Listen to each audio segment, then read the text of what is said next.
Bonsoir à tous, bienvenue pour cette 10e, 11e même, si on compte le petit débat que nous avons eu la semaine passée, 11e émission dédiée au foot amateur. Le foot amateur refait le monde, votre rendez-vous du lundi soir de 19h à 20h comme chaque semaine. Nous sommes ravis d'être avec vous ce soir et comme toujours, je suis toujours aussi bien accompagné. L'ami Stéphane Buchen, c'est avec moi ce soir. Salut Steph, Bonsoir Julien, comment ça bonsoir à tout le va? monde, ça va Ça a bien? été la semaine? Bien, un petit aller-retour. Ouais? Côte, Bruxelles, Bruxelles, Côte. Eh ben voilà. Juste pour vous. On l'a eu juste à temps, hein, ça s'est fait en direct, donc très bien. On est content qu'il soit arrivé à temps et sans souci. Et tu nous as encore sorti une pépite ce soir, Ah, hein. un beau petit Eh ben t-shirt. voilà, un beau t-shirt, balle au centre, Balle au avec centre. le clin d'œil au foot amateur. Pour une bonne émission comme chaque semaine, Steph, on se doit d'avoir aussi un bon invité. On est ravis d'accueillir cette semaine Xavier Donnet qui est avec nous ce soir. Bonsoir Xavier, est-ce que tu nous entends? Bonsoir Julien, bonsoir Stéphane, oui, tout Bonsoir à fait. Xavier.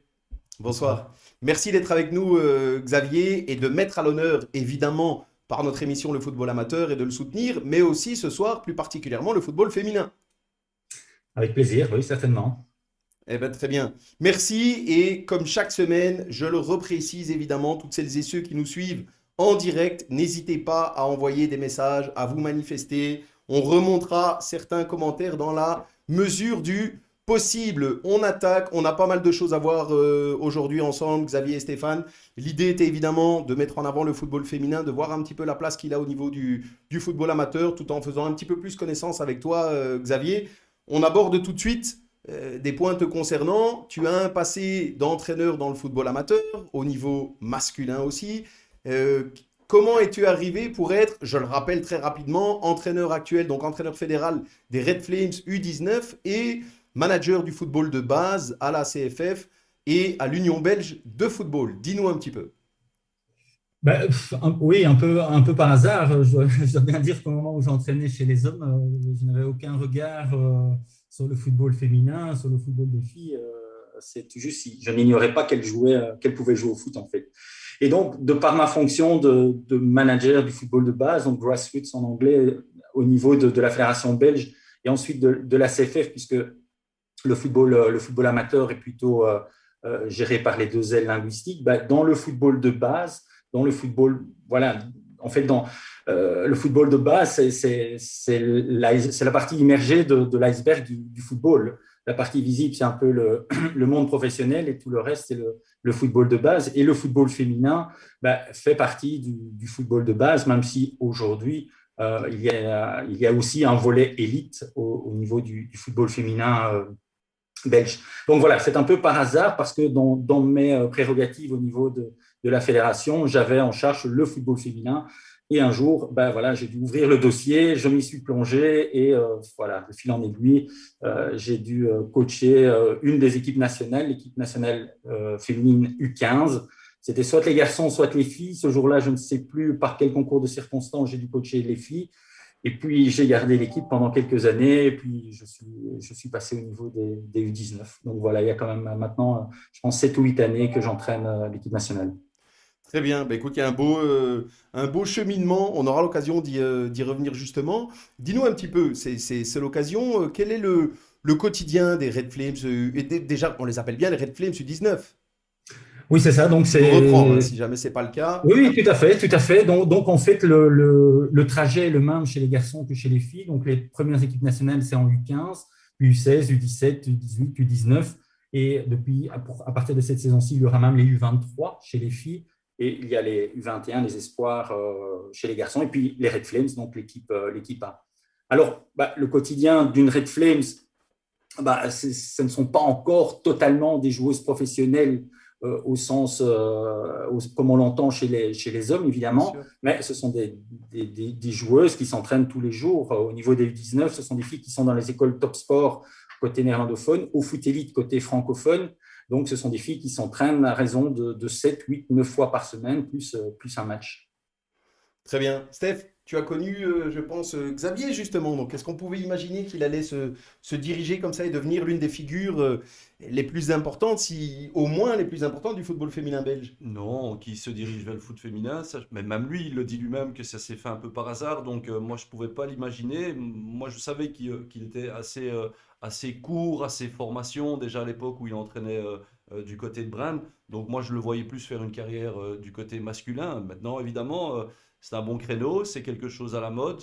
Mais moi, j'ai encore un petit blocage, Xavier, avec ce foot féminin, et notamment au niveau, tout à l'heure, tu disais que le niveau amateur était la base, était le vivier. Mais j'ai l'impression qu'au niveau amateur, les choses ont plus de mal à se mettre en place qu'au niveau fédéral et au niveau de la fédération. Euh, non, pas du tout, pas du tout. Simplement, pour préciser, le football féminin c'est une partie de mon job, mais certes, j'entraîne l'équipe nationale, mais dans mon job, dans le football de base, bah, les filles ne représentent pas plus de 20% de mon temps. Donc, Bien sûr, je ok. peux quand même replacer les choses. Donc, je reste dans la formation des jeunes et notamment des jeunes garçons, puisque c'est quand même la grande partie de notre effectif. Il faut savoir qu'au niveau francophone, mais c'est plus ou moins la même chose du côté néerlandophone, on a moins de 7% des affiliés qui sont des filles ou des femmes. Donc, on a encore effectivement beaucoup de travail, d'opportunités à saisir et ça représente un réel potentiel. Alors, au niveau national, pourquoi on pense que ça évolue plus? Parce que les canaux de communication de la fédération belge sont évidemment plus porteurs et la fédération belge, c'est quoi? C'est qui? La fédération belge, c'est uniquement les Diables Rouges, les Red Flames, c'est des équipes nationales de jeunes. C'est un peu comme notre gouvernement fédéral. Le reste, ce sont les ailes linguistiques qui gèrent le football, qui dirigent le football de tout en bas, presque jusqu'en haut, puisque la Pro League, ce n'est pas tout à fait l'Union belge, ce n'est pas tout à fait la fédération belge, c'est une entité encore extérieure. Donc la fédération belge, elle joue son rôle, elle communique et elle a créé l'image des Red Flames et toute la communication autour, comme elle le fait pour les Diables Rouges. Et on sent effectivement, on en récolte les fruits aujourd'hui. Le public s'est vraiment éveillé par rapport à ce football féminin, ce football chez les dames, ce football au plus haut niveau de l'équipe nationale. Les résultats ont suivi. Et puis, il y a évidemment, tant chez les Diables Rouges que chez les Red Flames, un gros investissement au niveau de l'encadrement des équipes représentatives. Après, au niveau des jeunes, donc, qui est du ressort de la CFF ou de Voetbal Vlaanderen, il y a un travail colossal qui a été réalisé depuis 4, 5, 6 ans. Et donc, aussi, là, on voit des résultats très impressionnants. Donc, on parlait seulement 7% d'effectifs sont des filles, mais l'effectif a quand même évolué de 140% en 4 ans. Et on constate au jour le jour une explosion en termes d'affiliation. Et maintenant, le grand changement qu'on constate, c'est qu'enfin, les clubs s'ouvrent et se montrent un certain intérêt, un certain enthousiasme à vouloir accueillir les filles. Il faut savoir qu'il y a certains clubs refusaient carrément que les petites filles viennent s'y inscrire. Donc, ceci a probablement retardé l'éclosion du football féminin du côté francophone, on va dire. On a un retard à ce niveau-là par rapport aux néerlandophones. Les choses avancent, hein, Xavier, ça, Ouais, ça ouais. on le reconnaît. Oui, Les tout à choses fait. avancent. Ça s'entend. Mais comme ça tu se viens de sent. le dire, tu vois, par rapport à la communication, etc., moi, je vois dans le club où je travaille, il y a 2 équipes féminines et équipe première. Et voilà, elles ont un peu du mal à trouver encore leur place, etc. Et au niveau du championnat, même au niveau des jeunes, tu vois, il y a parfois des jeunes qui passent 3 catégories parce qu'il n'y a pas assez de catégories. Donc tout ça, ce sont des choses encore à améliorer, mais il y a un mieux, évidemment. Oui, oui, certainement. Mais donc, l'effectif ne fait qu'augmenter. Et donc, le travail de la fédération, de la CFF, comme de Voetbal Vlaanderen, c'est justement d'agrandir cet effectif pour permettre aux jeunes filles de jouer entre filles contre des filles. Alors, on est convaincu que c'est l'obstacle majeur aujourd'hui à la poursuite du football chez les filles, c'est en fait la mixité. Autant elle peut avoir un avantage au début, autant elle est un frein et un obstacle par la suite. Et donc, nous, on travaille au jour le jour pour pouvoir constituer à très court terme, et c'est peut-être à partir de septembre, à partir de 2021, peut-être 2022, 2023, nous verrons des championnats, des niveaux de compétition qui soient adaptés aux filles. Alors, ça n'empêche pas évidemment nos talents de continuer avec les garçons et on encourage nos joueuses de talent à haut potentiel à continuer le plus longtemps possible avec les garçons en équipe nationale. J'avais une joueuse des U19 jouait encore à 18 ans avec les garçons. Elle vient de passer seulement maintenant chez les dames au KRC Genk. Donc voilà, c'est ce qui est mis en place, c'est justement stimuler l'arrivée de nouvelles petites filles et alors mettre en place, comme chez les garçons, comme on l'a fait chez les garçons et comme on essaie de le faire, un environnement qui soit le plus accueillant possible, le plus stimulant pour pouvoir les engager sur le long terme dans les clubs. Et donc, pouvoir jouer avec des filles contre des filles, c'est l'étape indispensable pour pouvoir pérenniser le football féminin et continuer son développement. Donc, on doit agrandir la base et puis améliorer évidemment la qualité en leur accordant un encadrement de qualité, donc des formateurs qualifiés. Encore trop souvent, on a mis des entraîneurs ou des formateurs qu'on ne voulait plus chez les garçons, on les a mis chez les filles. Ça, c'est en train de changer et donc les clubs se rendent compte du potentiel, de vraiment l'opportunité que représente le fait d'accueillir des petites filles, de créer, d'avoir un nouveau public, de nouveaux parents et voilà, des mamans qui vont s'impliquer d'autant plus au sein du club, à l'intérieur du club, pour pouvoir créer, mettre une structure en place autour de sa fille. Et peut-être que les parents, chez les filles, sont encore un peu plus exigeants que chez les parents, que chez les garçons au niveau de l'encadrement. Et donc là, c'est fondamental que nos clubs accordent un formateur de haute qualité pour accueillir ces jeunes filles. C'est Ok, ça. merci. Merci Xavier. Effectivement, hein, il y a beaucoup de bonnes avancées. Il y en a encore beaucoup. C'est bien normal. Ça, de toute façon, mais ça avance dans le bon sens. Et c'est tant mieux. On a déjà quelques messages. Donc, bonsoir à toutes celles et ceux qui nous suivent en live. Donc, j'insiste encore, n'hésitez pas à vous manifester. Pardon, on a déjà un petit clin d'œil, Xavier. Kevin Janson qui nous dit, c'est 3 mecs pour parler du foot féminin. Les gars, un petit effort, s'il vous plaît. Alors, je me permets quand même une petite précision. Xavier, on est ravis de t'avoir ce soir. Je précise quand même, justement, pour toutes celles et ceux qui nous suivent, que j'ai contacté personnellement, et je vais les citer, Aline Zeller, Audrey de Moustier et Clotilde Coden. Toutes les 3, mesdames et messieurs, malheureusement, aucune des 3 n'était disponible. Donc, voilà, c'est dans un agenda chargé, on peut le comprendre. On les salue, évidemment. On les aura peut-être à une autre occasion. Et donc voilà, ceci explique cela. Au moins, la réponse est passée. Thierry Prince qui nous salue aussi, qui nous dit merci pour la livraison de son colis. Il a bien reçu son cadeau. Un précédent gagnant, Xavier, qui avait gagné un cadeau, il l'a bien reçu. Il ne manquera plus que de passer à faire du sport. Et la photo. Effectivement. Thierry, la photo, s'il te plaît. Thierry, merci. Thierry, on attend la photo. Xavier, un petit mot. On a eu la semaine passée Michel Lecomte qui nous disait ce qui peut aussi recréer un boom. On parlait du manque d'affiliés au niveau des jeunes, la crainte par rapport à cette période de Covid qu'on vit tous pour l'instant et le fait que peut-être certains affiliés auraient moins envie de reprendre. Michel Lecomte nous disait en plaisantant qu'une victoire des Belges à l'Euro pourrait pallier à ça et générer un enthousiasme assez conséquent. On en est où au niveau du football féminin? Est-ce qu'un jour on peut espérer une victoire à l'Euro, un beau parcours dans une belle compétition, peu importe la catégorie d'âge? Dis-nous un petit peu. Je pense que chez les Diables Rouges, on a attendu aussi très longtemps. Simplement pour revenir. On Et on attend n'a toujours pas. On attend toujours. Et on attend toujours. Voilà. Voilà. Mais bon, nous sommes un pays d'11 millions d'habitants. Quand il faut jouer contre les Américains, contre les Français, contre les Russes, contre les Chinois, bon, voilà, il faut savoir qui on est, qui nous sommes et les difficultés qu'on peut rencontrer pour pouvoir challenger ces grandes nations. Alors, ok, c'est vrai qu'on a la chance pour l'instant d'être numéro 1 mondial chez les hommes et c'est certainement pas le fruit du hasard. Hein. La vision de formation belge est reconnue de par le monde. On a des directeurs techniques belges en Chine, aux États-Unis, en Arabie Saoudite, en Australie et que sais-je encore. Donc, c'est vraiment qu'il y a un savoir-faire belge. Et donc, les résultats des Diables Rouges, c'est le fruit du travail qui a été réalisé au début des années 2000 dans la formation des jeunes au niveau amateur, au niveau des clubs élites, puisque beaucoup de joueurs, beaucoup de Diables Rouges ont commencé dans des petits clubs amateurs. On a dit à un certain moment, oui, ils sont formés à l'étranger, mais c'est absolument faux. Eden Hazard, il a joué à Tubize et pratiquement tous les autres, et même beaucoup de Diables Rouges ont même joué jusqu'en D1 belge. Donc, pour revenir par rapport aux Red Flames, on doit déjà se réjouir qu'elles sont qualifiées pour le prochain championnat d'Europe.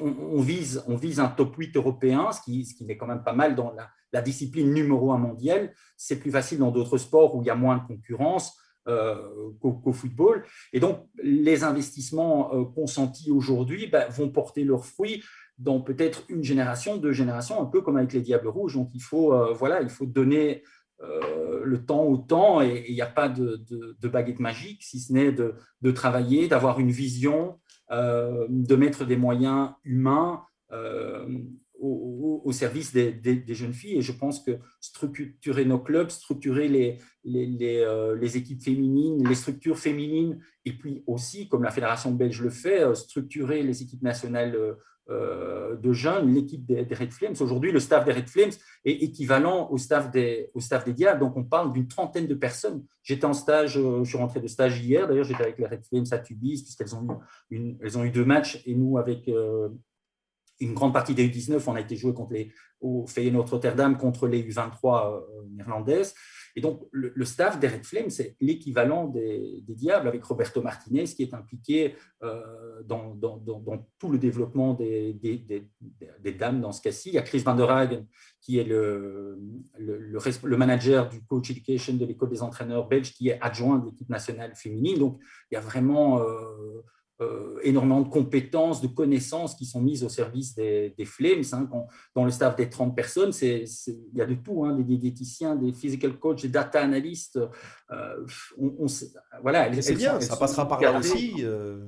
Pardon ? Ça passera par là aussi, justement. Oui, elles sont aujourd'hui, les Flames sont encadrés comme les Diables Rouges. Ouais, c'est vraiment le top niveau professionnel. L'encadrement des Red Flames, ça représente aujourd'hui le top 5 professionnel chez les hommes en termes de compétences, en termes de moyens humains. Donc, c'est un investissement colossal qui va porter ses fruits, mais évidemment, il faut donner le temps au temps, aux nouvelles générations, de bénéficier aussi de cet encadrement. Mais le football amateur, c'est lui qui détermine, c'est le football amateur qui détermine l'avenir des Diables Rouges, l'avenir des Red Flames, parce que ce sont les joueurs d'en bas qui vont un jour devenir professionnels. On sait bien que ce n'est pas en arrivant à 8 ans au Sporting d'Anderlecht ou au Standard de Liège qu'on est nécessairement Diable Rouge, mais quand on commence à Saint-Michel, quand on commence au RCC Brennois, au Nivellois, à Warem ou que sais-je encore, dans les petits clubs. C'est exactement ce qu'on s'évertue à dire chaque semaine, Xavier. C'est que c'est ces enfants-là qui vont part du football amateur et puis après. C'est pour ça que je te dis, moi, Xavier, j'ai quand même l'impression, quand je regarde un peu autour de moi dans les clubs amateurs, que cette structure encore féminine, elle laisse encore à désirer au niveau amateur. Et donc, j'ai vraiment l'impression qu'il y a un décalage entre ce que vous êtes occupé à mettre en place du côté de la fédération et ce qui est mis en place pour le moment au niveau amateur. Et pourtant, elles viennent toutes de là. Je dirais non. En fait, ce qui est mis au niveau national, donc au niveau des équipes nationales, comme je l'ai dit, tous les moyens sont mis sur 5 équipes. Donc, au niveau de la fédération belge, beaucoup de moyens pour les Red Flames, pour les U23 maintenant, pour les U19, U17, etc. Mais après, au niveau amateur, que font les 2 ailes linguistiques ? Elles n'ont pas été vers d'essayer de développer leur élite, elles essaient de développer à la base. Et où sont mis les investissements ? Tout à fait en dessous pour essayer d'agrandir l'effectif, donc attirer des nouvelles filles. Donc, on investit énormément dans beaucoup de projets, que ce soit au niveau scolaire, dans des foot-études, dans des foot-élites.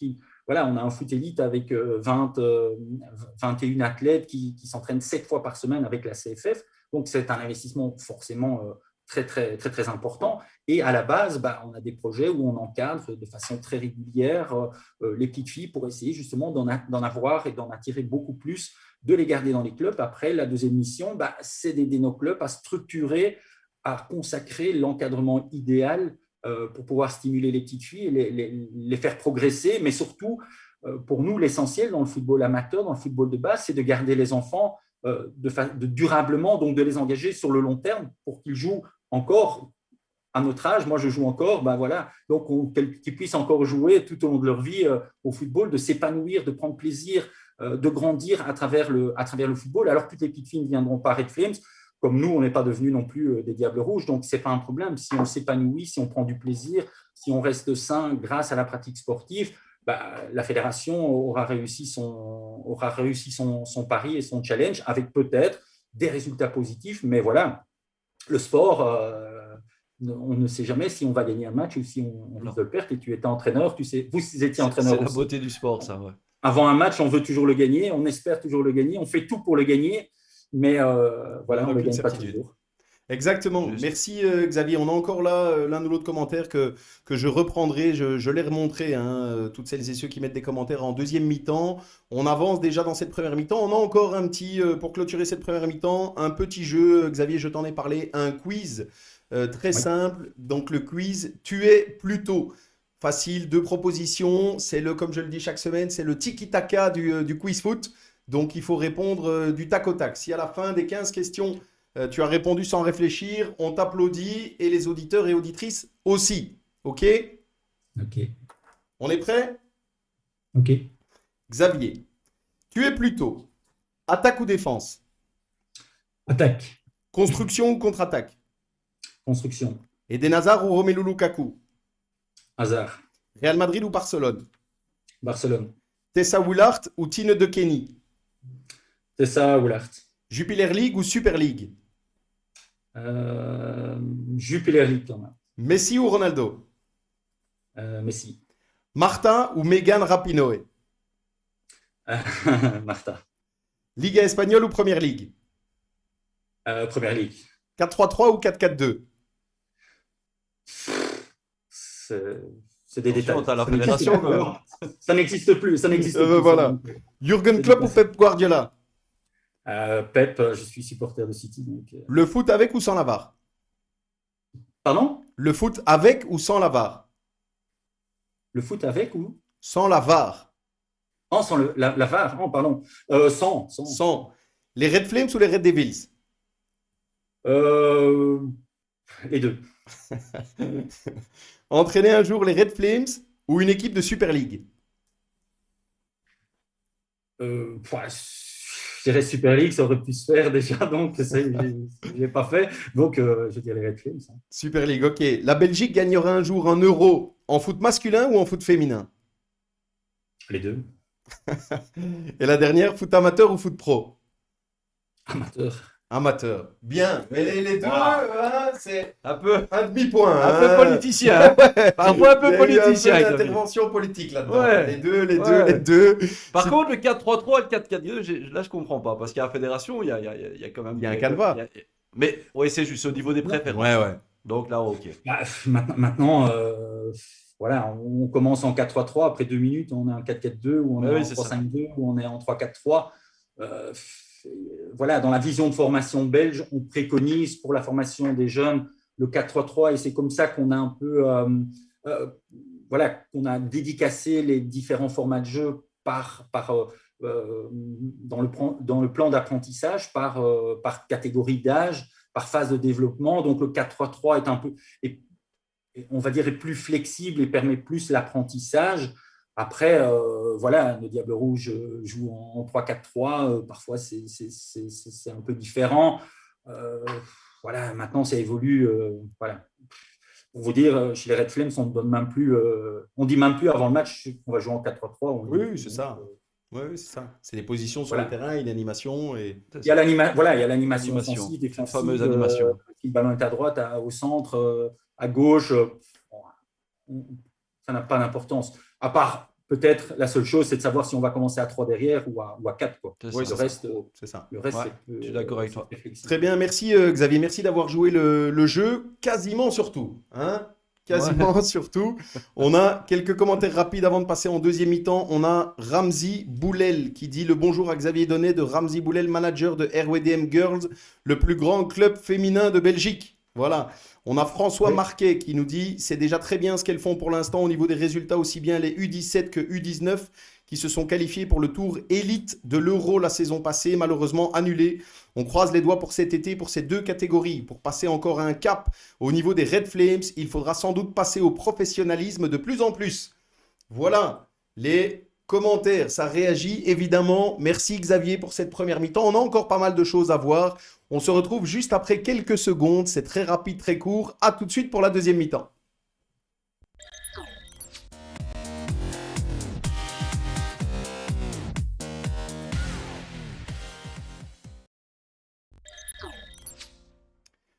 Voilà, on est déjà de retour. Xavier, comme je le dis chaque semaine à nos invités, si à un moment donné tu as soif, n'hésite pas. On n'a pas de problème de longues pauses publicitaires. On n'a pas ce problème-là ici. C'est quelques secondes simplement. Donc tout se fait en direct. Comme je le dis souvent, là où il y a de la gêne, il n'y a pas de plaisir. On aborde avec la suite, messieurs, quelques points qu'on voulait aborder ensemble. On en a déjà un petit peu parlé, Steph, notamment la place du foot féminin dans le football amateur. On a parlé de beaucoup de belles évolutions pour l'instant. Comment est-ce que c'est considéré au niveau des clubs? Il y a beaucoup d'améliorations. Je voulais remonter simplement quand même un commentaire aussi de Vanessa Leroy qui nous disait, justement par rapport à ça, Les mentalités sont très difficiles à changer. C'est ce qui pose le plus de problèmes. De nombreux clubs associent équipes féminines aux équipes de jeunes et pas aux équipes premières. Heureusement, ça change au plus haut niveau, mais les mentalités de la base mettent plus de temps. Quel est ton avis, Xavier? Oui, bah, je pense que la société dans son ensemble évolue. On a eu il y a quelques mois la première ministre en Belgique. Donc, voilà, donc voilà, c'est l'évolution de la société. Ça prend du temps, certes, et je comprends que la gente féminine voudrait parfois que ça évolue plus vite, mais l'important, je pense, c'est que ça évolue, c'est que ça bouge. Et le processus, qu'on le veuille ou non, le processus du développement du football des filles et du football féminin, le processus est enclenché, et ça c'est clair. Ça, c'est clair. Après, bah, à quelle vitesse il évolue, bah, ça dépend peut-être d'une province à l'autre, d'une région à l'autre. Il y a aussi des différences culturelles entre une région, même dans un tout petit pays comme le nôtre, on a des différences culturelles C'est énormes certain. entre le nord et le sud. Voilà, je pense que les choses évoluent, tant mieux. Un homme, une femme ont les mêmes droits et c'est très bien ainsi. Et le sport évolue. Il y a des sports qui sont un peu plus féminins que masculins. Et je pense qu'aujourd'hui, tout le monde a compris que les petites filles peuvent jouer au football, savent jouer au football, aiment jouer au football, que les dames ont le droit de jouer au football, qu'elles aiment jouer au football, qu'elles regardent le football et qu'elles veulent s'épanouir à travers ce sport. Et donc, il est ouvert à tous, qu'on soit garçon, fille, petit, grand, gros, maigre, peu importe. Oui, bien sûr. Est-ce qu'on va rapidement constater que la mixité dans les équipes de jeunes pose finalement un problème dans le cadre d'une évolution importante du football féminin? Je pense que c'est quelque chose qui, à terme, évidemment, il faut suffisamment d'équipes, enfin, il y a beaucoup de conditions qui sont liées à ce futur-là, mais est-ce que c'est un des points d'attention sur lequel il va falloir travailler, cette notion de mixité? Fondamentalement, c'est pour nous l'obstacle majeur à la poursuite du football chez les filles sur le long terme, en fait, parce que la mixité est là pour la grande majorité des filles. Euh, c'est une grande difficulté. Les filles, parfois, commencent. La grande problématique, en fait, et c'est ça qu'il faut se rendre compte, c'est que les filles arrivent dans le football vers l'âge en moyenne vers 12 ans, 12 ans et demi. Ah ouais, Les garçons arrivent à 8 ans. Et C'est ça. donc, ce sont des moyennes. Donc, ça veut dire que beaucoup de garçons commencent à 5 ans, à 6 ans. Les filles arrivent peut-être à 10 ans, 12 ans, 14 ans. Et donc, elles arrivent avec un grand retard, que ce soit au niveau psychomoteur, au niveau technique, au niveau tactique, au niveau de la compréhension du jeu. Et donc, elles débarquent dans des équipes de garçons qui ont une beaucoup plus grande expérience du jeu. Et donc là, elles sont très, très vite en difficulté. Et elles ont difficile à trouver leur place. Elles ont peu de temps de jeu parce que le formateur, difficile à gérer une débutante dans un groupe un peu plus expérimenté. Et donc, elle est un peu mise sur le côté, elle ne trouve pas sa place, elle arrête. Parfois, on constate qu'elle revient par la suite. Et c'est pour ça on a plus chez les filles des inscriptions à 18, 19, 20 ans, 21 ans, qu'on n'a pas du tout chez les garçons. Un garçon de 17 ans, il ne trouve pratiquement pas de club s'il n'a jamais joué au foot, alors que chez les filles, oui. Donc, on a vraiment des spécificités avec lesquelles il faut fonctionner. Et à nous, en tant que fédération, organisateur du football, voilà, de trouver les pistes et de mettre en place l'environnement qui convient à tout le monde, aux dames, aux petites filles. Et donc, les débutantes, eh bien, elles doivent pouvoir commencer aussi dans des équipes de leur niveau, avec le même niveau d'expérience ou de compétences. Chaque enfant doit pouvoir jouer à son niveau. Et ça, euh, c'est vraiment fondamental et ça fait partie de l'ADN de la vision de formation belge, hein. C'est ce qui fait ouais, tout aussi à fait. notre force d'avoir plusieurs niveaux de compétition. Je travaille beaucoup avec l'UEFA et je sais que dans de nombreux pays, ce n'est pas le cas. On a une richesse énorme au niveau du football amateur, au niveau du football des jeunes en Belgique. Et on est, comme je le disais tout à l'heure, on est numéro un mondial, ce n'est pas un hasard. Si les Chinois viennent à Tubize observer, se demander où est la baguette magique à Tubize, pour être numéro un mondial chez les Diables Rouges, avoir des Red Flames qui se qualifient, avoir des équipes chez les filles 19 qui se qualifient, des espoirs qui sont qualifiés au dernier Euro chez les garçons. Voilà, donc on est parmi les top nations du football et on est un confetti quand on voit Bien sûr. l'amattement. Donc voilà, on doit être fier de ce qu'on fait. Le football chez les filles évolue, et tant mieux, mais on sait tous qu'on doit encore beaucoup travailler et qu'il y a encore énormément d'étapes à franchir pour devenir voilà, aussi performant dans le football des femmes, des dames, des filles qu'on l'est pour l'instant chez les garçons et chez les hommes. C'est ça. Merci Xavier. Quelques messages encore. Et puis Steph, je te donne la parole. Christophe Dermiens, qu'on salue hein, Ouais. évidemment. Salut Christophe. Christophe qui est avec nous ce soir, qui nous dit Hello Xavier, félicitations et bravo pour le taf. Ça donne envie de faire le pas. Une académie va prendre du temps, mais très motivé pour l'investissement. On a Kevin Noelars, qu'on salue aussi, qui nous dit enfin on les salue tous hein, de toute façon, qui nous dit le sport féminin depuis quelques années prend de l'ampleur quand on voit les résultats des Belgian Cats, Red Panthers ou Red Flames. On peut être fier du parcours de nos équipes féminines ces dernières années. C'est vrai aussi. Et Christophe Dermiens qui rajoute, pourtant, les meilleures filles risquent de perdre leur temps si on les laisse avec des filles qui débutent. Trouver un juste milieu sera nécessaire dans un premier temps. C'est aussi cohérent. Steph, comment tu vois les choses, toi, par rapport à tout ça? Mais je vais revenir sur l'intervention juste là que Xavier vient de faire. Tu as raison, Xavier, elles ont du mal à trouver leur place au départ. Moi, c'est du vécu. Ce que tu as raconté là, c'est du vécu. Des gamines qui arrivent plus tard que les autres dans des groupes qui sont déjà faits et, Ouais, c'est pas évident. elles ont du mal parce que ça reste les garçons entre eux, ils sont déjà difficiles entre garçons. Évidemment, quand tu as une fille qui débarque dans le noyau, elle est obligée de faire ses preuves et les joueurs commencent seulement à s'ouvrir une fois qu'elle a marqué un goal, une fois qu'elle a. Mais sinon, c'est très compliqué. C'est vraiment très compliqué. Et j'espère que dans le futur, peut-être pas pour l'année prochaine, peut-être pas pour les 5 ans qui arrivent, mais dans le futur, dans un futur plus long, qu'il y a des équipes où les filles peuvent directement se retrouver entre elles. Parce que ça bloque, et tu l'as dit aussi, elles arrêtent, elles elles trouvent pas leur place dans un vestiaire. C'est compliqué. Justement, Xavier, avant que tu répondes à ce que vient de nous dire Stéphane, ben, évidemment, hein, il tend la perche, donc c'est très bien. On salue justement le premier club 100% féminin qui a été créé, qui est le FC Femina Grassologne en province de Liège. Donc voilà, premier club 100% Ben féminin. voilà. Donc justement, c'est exactement ce que Steph nous dit. Et on enchaîne en même temps sur le deuxième thème, cette notion de futur du football féminin dans le foot amateur. Est-ce que ça, cette notion-là, Xavier, de club, c'est pas qu'on pousse, pas du tout. On encourage bien sûr le développement du foot féminin et bravo au Femina Grassologne. Mais est-ce que c'est quelque chose qui peut voilà, se dupliquer à l'avenir? Oui, c'est pas le seul. Hein. C'est pas le seul. C'est Ah pas ben le, voilà. c'est pas le Bah, seul. écoute, Je pense que d'autres clubs vont pas être contents d'entendre ça, mais bon. bah, si tu en as, tu peux les citer. Hein. Oui, Vas-y. Hein. il doit pas en avoir 150 avec C'est ça, Xavier, je suis pas donc sûr tu qu'il y peux en a. les citer. Vas-y. Combien il y en a, Xavier? Combien il y en a? Dis-nous Par un peur petit. je ne vais pas les citer, mais l'essentiel n'est pas là. Pour moi, c'est très bien d'avoir des clubs 100% féminins, mais ça ne représente pas nécessairement l'avenir du Bien football. sûr, Et non, mais d'ailleurs, c'est on la le voit question justement. voilà, d'ailleurs, on le voit au plus haut niveau, hein, les meilleures équipes du monde, d'Europe, c'est pour l'instant Manchester City, je le cite d'ailleurs parce que c'est mon club, mais aussi forcément l'Olympique lyonnais, Wolfsburg, Bayern München, et maintenant la Juventus de Turin, Barcelone, le Real Madrid qui commence, l'Atlético Madrid. Donc voilà, les grands clubs européens ont lancé leur équipe féminine. Et quand il y a une publication sur le site de Manchester City, il y a le même pourcentage de postes sur l'équipe des hommes que sur l'équipe des femmes. Donc, voilà, c'est un processus qui est enclenché. On voit au niveau belge, ça commence seulement, et donc là, on suit l'exemple des grands pays et des grands clubs.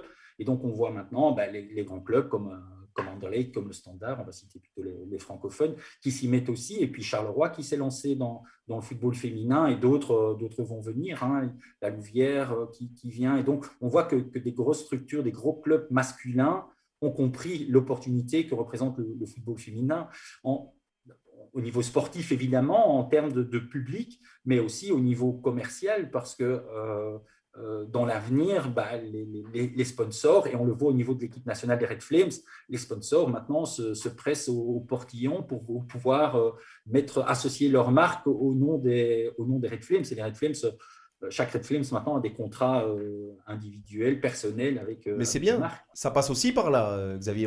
Chaque semaine, on nous parle aussi de cette notion de sponsoring, de valorisation, là, ici, du football amateur. Mais le football féminin passe par là aussi, évidemment.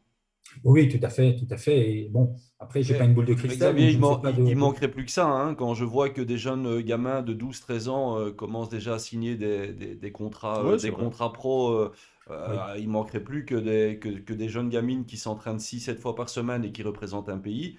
ne soient pas des clients potentiels pour ces... Oui, mais ça existe, hein, Steph.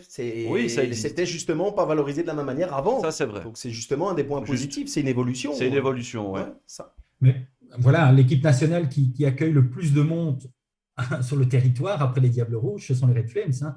Ah ouais. Elle joue devant plus elle joue entre 5, 6 000, 7 000 personnes, 8 000 personnes. Les espoirs, c'est à peine 1000.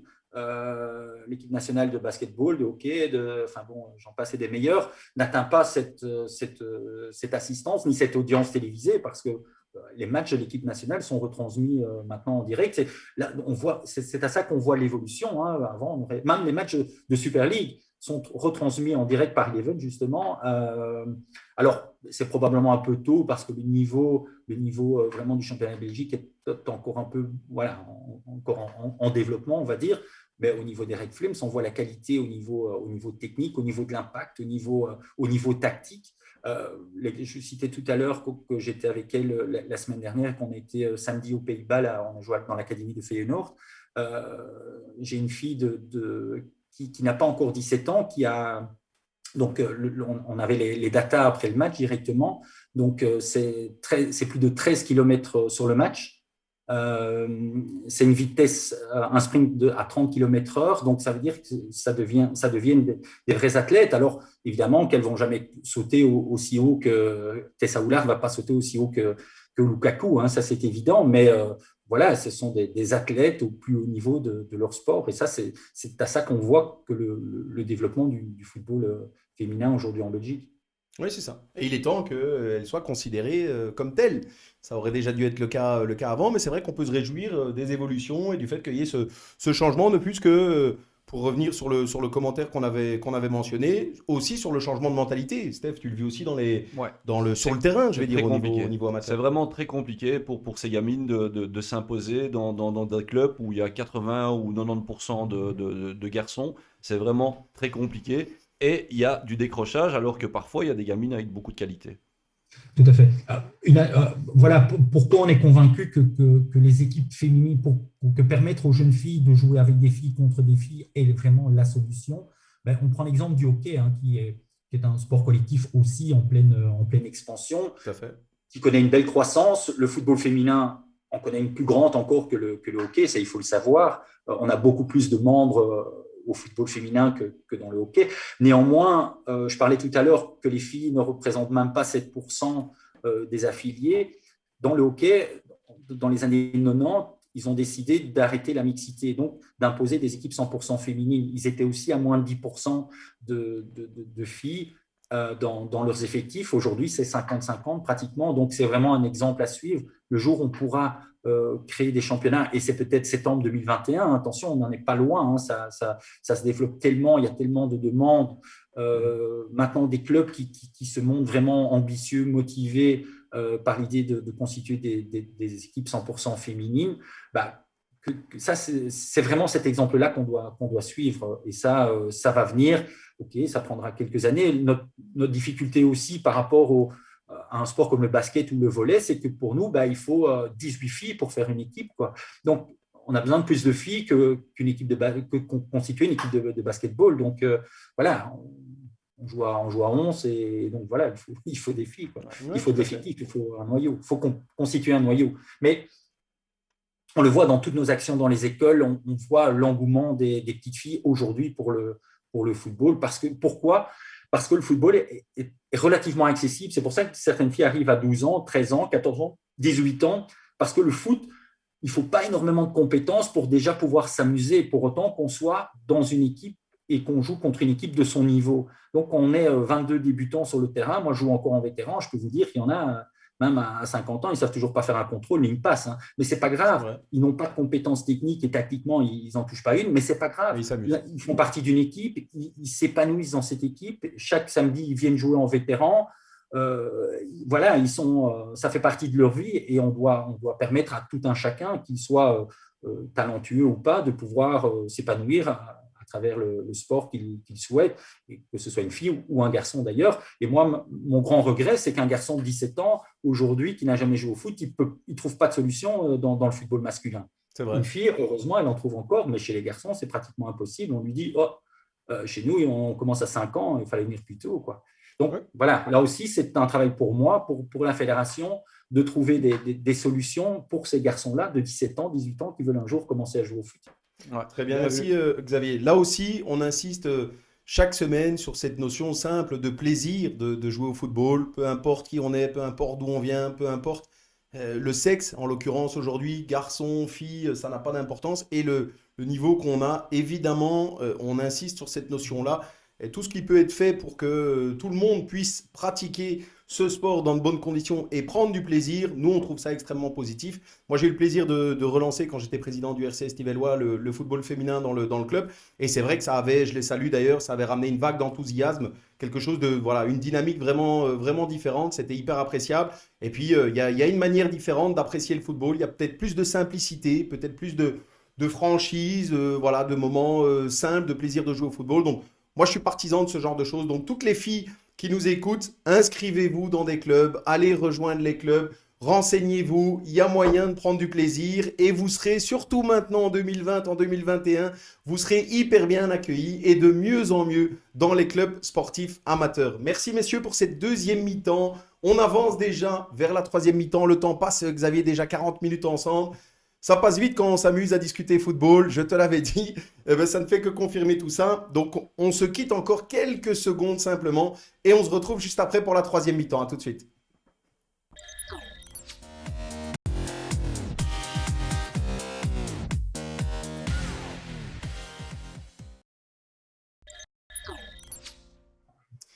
Voilà, nous sommes déjà de retour pour cette troisième mi-temps. Troisième mi-temps, on démarre toujours par un rituel. Le classique, c'est le petit jeu. On fait gagner un cadeau. Chaque semaine, on est généreux, Xavier, chez nous.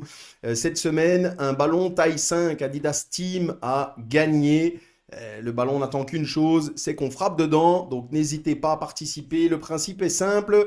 Vous mettez en commentaire un chiffre de 1 à 5000 comme chaque semaine. C'est notre invité qui a choisi le chiffre, qui nous l'a communiqué juste avant l'émission et qui s'est engagé évidemment à ne le donner à personne. Hein. Xavier, on a de temps en temps des petits plaisantins qui envoient des messages à l'invité parce qu'ils le connaissent en se disant allez, donne-moi le chiffre. C'est pas le cas, hein. Donc tu nous confirmes.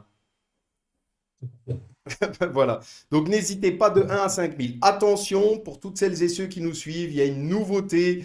On est quand même fort généreux de semaine en semaine, Steph. Cette fois-ci, pour valider la participation au jeu, il faut évidemment dans un premier temps mettre le chiffre et il faut être le plus proche. Bien sûr, ce n'est pas le chiffre juste, hein, ce serait trop compliqué. De 1 à 5000, on prendra celui qui est le plus proche. Mais attention, à partir de cette semaine, il faut aussi partager ce live puisqu'on a pas mal de personnes qui nous suivent, qui sont en live avec nous. Donc, pour valider votre participation, vous devez partager ce live. C'est très simple, hein. Un clic, partager, boum, c'est réglé. Et derrière, vous mettez votre commentaire. Puisqu'on a aussi chaque semaine des Apaches, Steph, qui viennent, qui mettent juste un petit commentaire comme ça en se disant on va gagner le cadeau. Puis ils disparaissent. Et voilà, et puis ils disparaissent. Donc n'hésitez pas à participer de 1 à 5000. On ne participe qu'une fois. Je le précise aussi tout le temps, de 1 à 5000. Et pour valider votre participation, il faut partager le live. Si ça n'a pas été fait, vous ne pourrez pas être gagnant. Voilà pour la parenthèse, on donne le gagnant, donc le chiffre juste, d'ici une dizaine, quinzaine, 2 minutes. Notre deuxième rituel, on enchaîne. Xavier, je t'en ai parlé. Le snipe de Steph, ce qu'il a vu, ce qu'il a entendu, ce qui lui a déplu, peut-être, il avait envie d'en parler. C'est parti, Steph, ton snipe. Ouais, mon snipe cette semaine, c'est sur cette cascade d'annulation de tournois. Je pense que c'était un petit peu trop tôt pour certains clubs d'annuler leur tournoi. Ou bien il y avait peut-être des moyens, comme Diego nous l'a dit la semaine passée, d'être inventif, de trouver des formules. En plus de ça, il n'y a pas encore de décision qui est tombée enfin, d'ici le mois de mai ou juin. Donc, c'est compliqué de comprendre que certains clubs ont annulé les tournois, mais par contre, ils ont fait fonctionner les stages. Là, ils devraient un petit peu m'expliquer s'ils ont le temps. C'est vrai. Est-ce qu'on comprend cette situation, Xavier? Il y a eu beaucoup d'annulations, effectivement, de tournois. La situation est loin d'être évidente, hein. Là aussi, on le relève tout le temps. Il y a un énorme point d'interrogation qui pèse sur les épaules de tout le monde sur la reprise des activités. Quel est ton point de vue sur ça? Voilà, le secteur football, comme tous les autres secteurs économiques, et c'en est un, le football, même le football amateur, ça représente une économie à lui seul. Tous les secteurs sont impactés. Alors, voilà, bon, ok, je comprends le point de vue du sniper, mais pour moi, c'est difficile de jeter la C'est pierre difficile, à qui hein. que ce soit.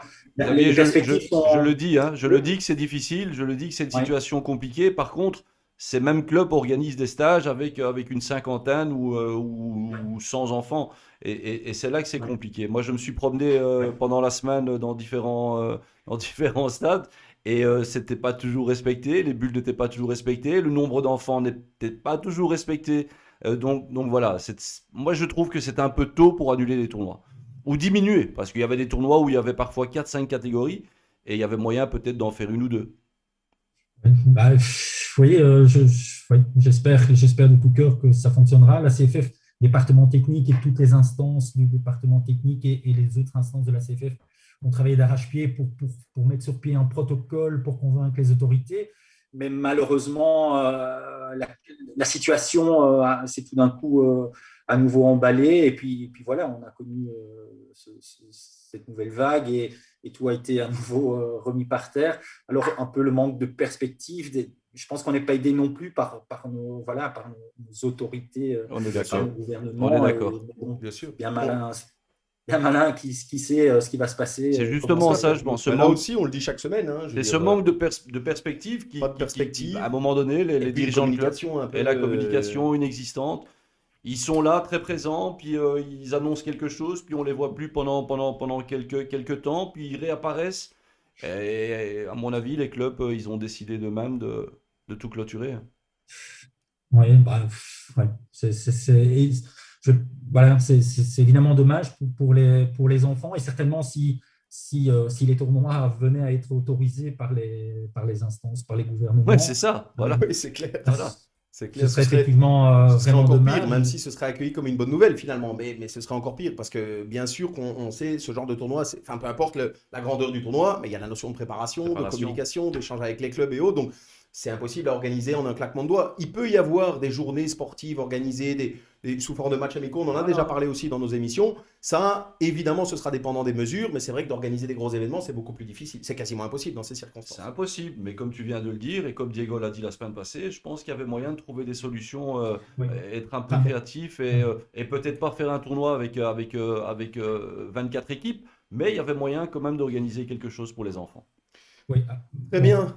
à cette heure, c'est interdit, hein. Pour l'instant, Ben c'est oui, c'est Oui, interdit. ça. Donc, oui, mais Justement. les Mais stages, voilà, voilà, je comprends pas trop, moi, les stages où on permet comme ça une cinquantaine d'enfants, et puis après, le temps d'un week-end où on permet pas à ces 50 enfants de jouer l'un contre on a l'autre. parfois du mal à comprendre Voilà. les mesures, Xavier, qui sont, oui, mais là, hein, bon, on peut voilà, ce certaines sont des choses, d'autres mesures choses qui on ne peut pas. dépassent, ce sont des mesures qui dépassent le monde du football, hein. Tout C'est à tous les fait, C'est sports sont ça. aussi tout à fait. impactés et les ministres des sports, ouais, répondent au cahier des charges qui leur est imposé par l'autorité au-dessus d'elle, hein. Donc, D'ailleurs, on ouais. se le dit souvent entre nous, mais bon, on aimerait bien la voir, nous, hein, Ouais, la c'est ministre vrai. des On Sports. la salue et on l'invite évidemment, Madame la Ministre. Elle est la bienvenue, hein, donc on aura Ouais, encore mais quelques. gentiment. Ben, bien sûr, ben, J'aurais bien même un sûr. t-shirt pour elle, s'il faut. Ben, voilà, il y aura même une dédicace t-shirt. Donc, Voilà. très bien, merci Steph pour ce snipe. On enchaîne. Je l'ai dit, chaque semaine, on aborde aussi un coup de cœur, voilà, un événement ou quelque chose qu'on avait envie, nous, de ressortir au niveau de toute l'équipe du foot amateur refait le monde. Cette semaine, on avait envie de mettre en avant la WAPA Football League. Alors, je ne sais pas si tout le monde connaît, né en 2016 à XL, justement, Steph. La WAPA Football League, c'est un tournoi de football after work mixte et solidaire organisé dans une dizaine de clubs durant le mois de juin dans une ambiance fair play et conviviale. Moi, j'ai trouvé ça très sympa. Il y a en plus une notion de solidarité puisque le tournoi te permet de récolter des fonds pour la SBL WAPA International qui lutte en faveur de la réinsertion des ex-enfants soldats en République démocratique du Congo, en Colombie, en Ouganda ou encore au Sri Lanka. Et c'était avant sur Bruxelles quasiment exclusivement. Ça débarque maintenant dans le Brabant wallon, notamment à La Hulpe, Waterloo, Grédoisseau, Perouet, Genappe et Ytre, qui seront les clubs partenaires. Donc voilà, j'ai trouvé que c'était une initiative plutôt très sympa. Et comme je le dis chaque semaine, ce genre d'initiative dans le football amateur, on en a besoin et on en a même jamais assez. Voilà messieurs pour ce coup de cœur. On enchaîne avec une petite vidéo. Alors généralement, Xavier, chaque semaine, on met une petite vidéo humoristique pour plaisanter un petit peu. Cette fois-ci, c'était une émission dédiée au football féminin. On a quelques clubs qui nous ont envoyé des vidéos très courtes. On va les passer très rapidement. Ça dure 55 secondes et on se retrouve juste après. C'est parti vidéo.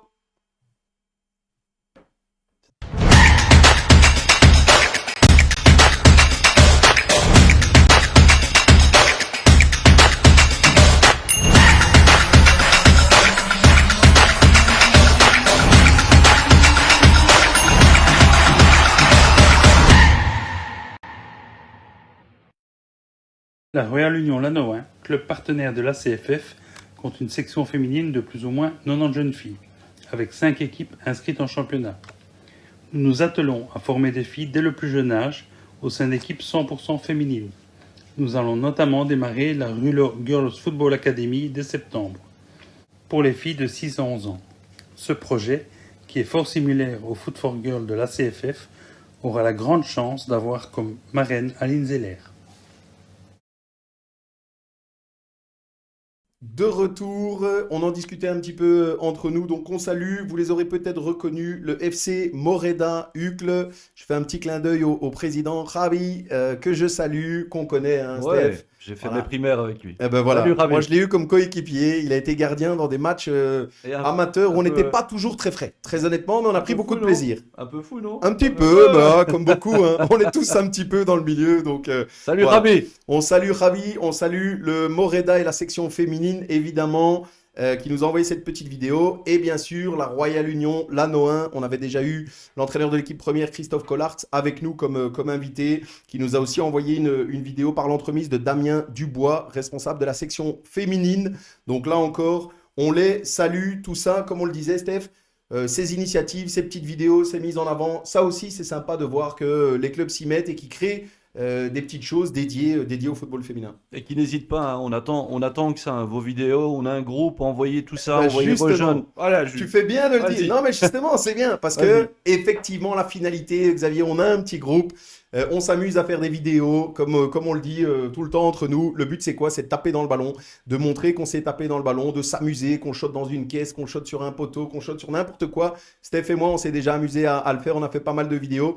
Et donc, toutes les filles aujourd'hui qui nous regardent, n'hésitez pas à nous envoyer des vidéos, montrer un petit peu qu'il y a du niveau, mettez un peu la pression, hein, à cette jante masculine qui parfois croit trop souvent, hein, qui sont beaucoup plus forts. C'est le moment, amusons-nous tous ensemble. Donc n'hésitez pas, effectivement, tu fais bien de le dire, Steph, d'envoyer des vidéos. On attend la tienne, hein, Et ben voilà, et celle de Xavier, on l'attend. avec ton équipe. Un petit crossbar challenge, relax. Voilà. Et tu peux même participer. Mais attention, sois pas...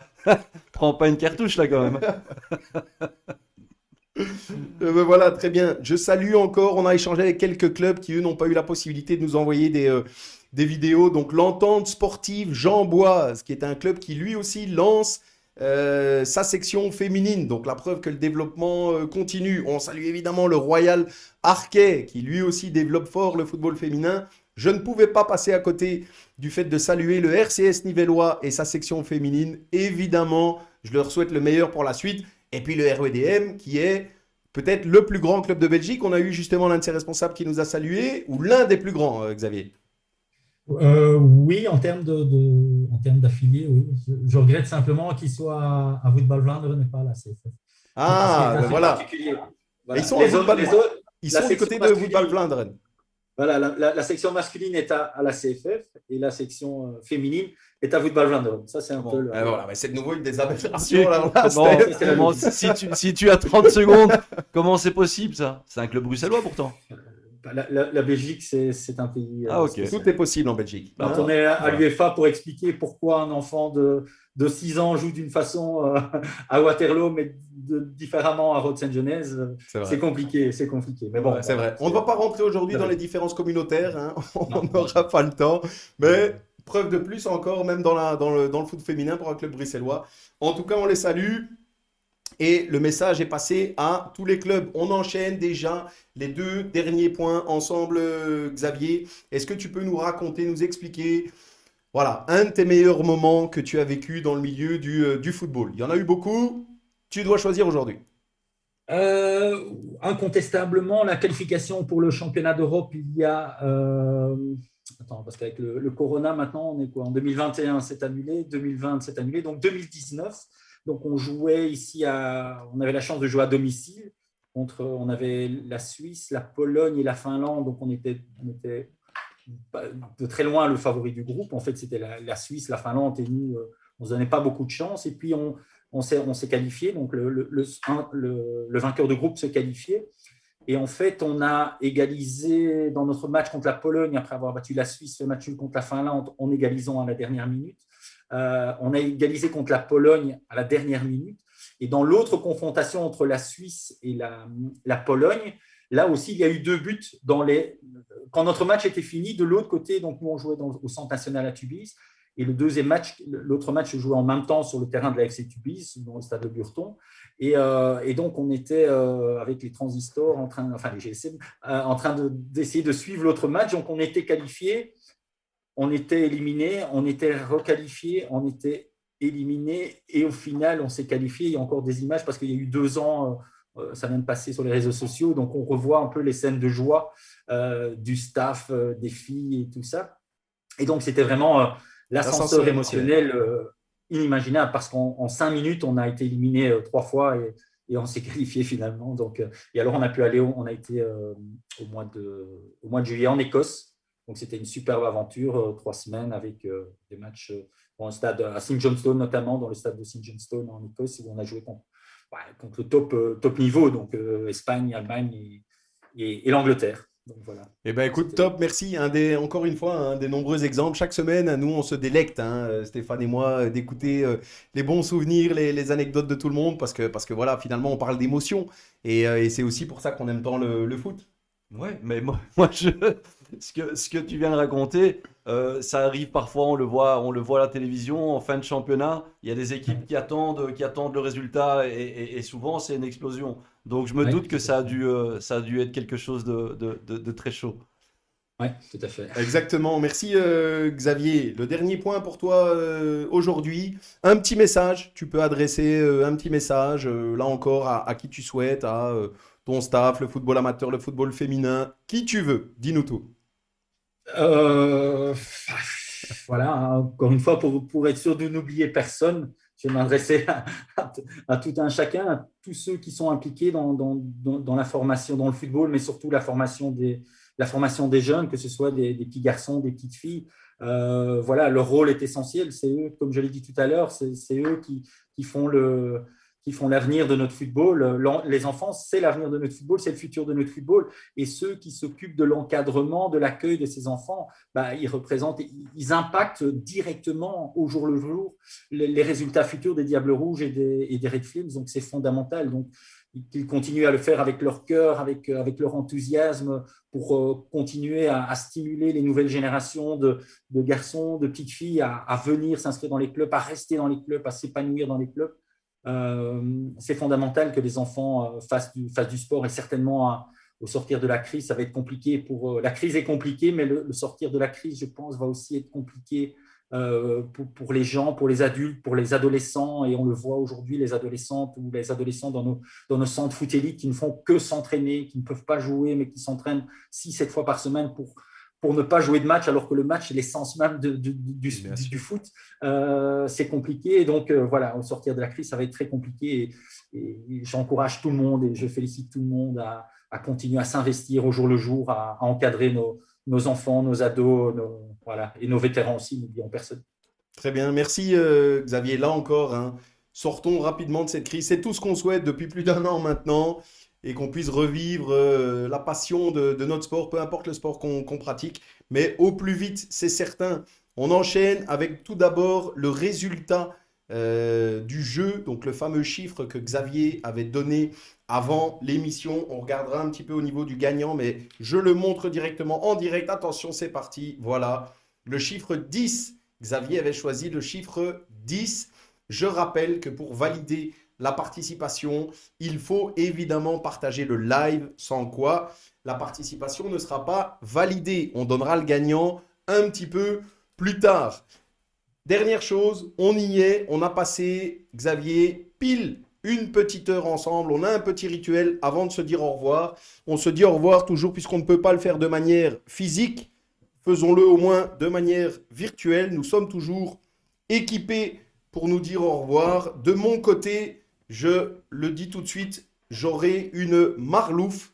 Voilà, donc la marlouf, alors je ne sais pas du tout ce que c'est. Chaque semaine, moi, je découvre, hein, Xavier, donc je me laisse tenter. Aujourd'hui, pour moi, c'est la marlouf. Steph, qu'est-ce que tu as, toi? Délirium, pour les fous. Hein. Ah ben voilà, Steph, il a une délirium. Délirium.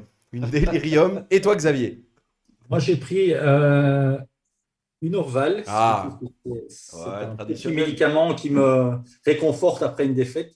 Donc voilà. Eh ben voilà, ben écoute, très bien. Dernière chose du coup, maintenant qu'on a notre petit verre, le petit bilan de l'émission. Xavier, on a passé une petite heure ensemble. Dis-nous un petit peu comment tu t'es senti avec nous.